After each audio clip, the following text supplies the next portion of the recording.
Birleşken Devletler Teşkilatı Kişilik Hukuk Komissari Pachelet Birleşken Devletler yığında Xitayning xohlagancha tutqun qilishiga norozilik bildirdi. O, Sharqi Turkistondagi kishilik huquq tajovuzchiliklari haqida to'xtalib, Uyg'ur rayonida davomlashayotgan yo'qolib ketish va xohlagancha tutqun qilishiga doir dokladlarni dalillash uchun rayonga berish yo'llari ustida izlanayotganligini bildirdi.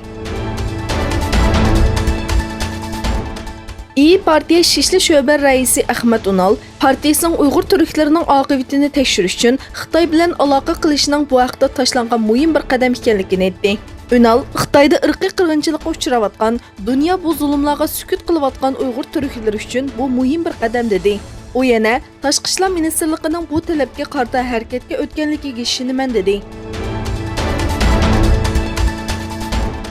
Yevropa Statistika İşxanası 2017 yildagi Yevropa İttifaqı davlatlarining garajdonligiga oid uchurlarni oshkorladi. Bunun asaslanganda Yevropa İttifaqı 2017 yili 825 ming kishiga garajdonlik bergan bo'lib, bularning 83% Yevropa İttifaqı fuqarosi yoki har qanday bir davlatning fuqarosi emas ekanligi aniqlandi.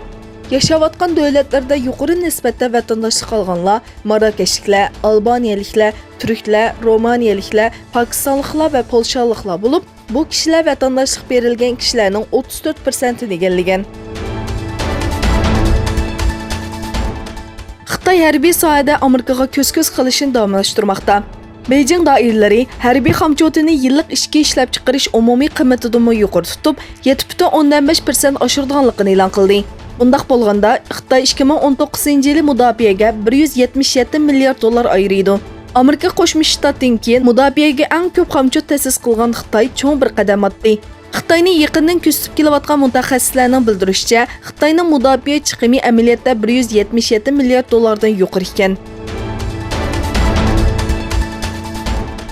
Davlat raisi Recep Tayyip Erdo'g'an bir televiziya programmasiga qatnashganda kun tartibidagi masalalar haqida to'xtaldi. Erdo'g'an S-400 haqidagi bir savolga bu haqda ishimizni bitirdik, orqaga chekinmaymiz deb javob berdi. Balki S-400dan keyin S-500 ga kechadiganligini aytdi. Yana bir tarafdan Amerika Qo'shma Shtatlar Tashqi ishlar ministrligi agar Turkiya S-400 setib olsa, turli embargolarni yurgizadiganligini bildirdi.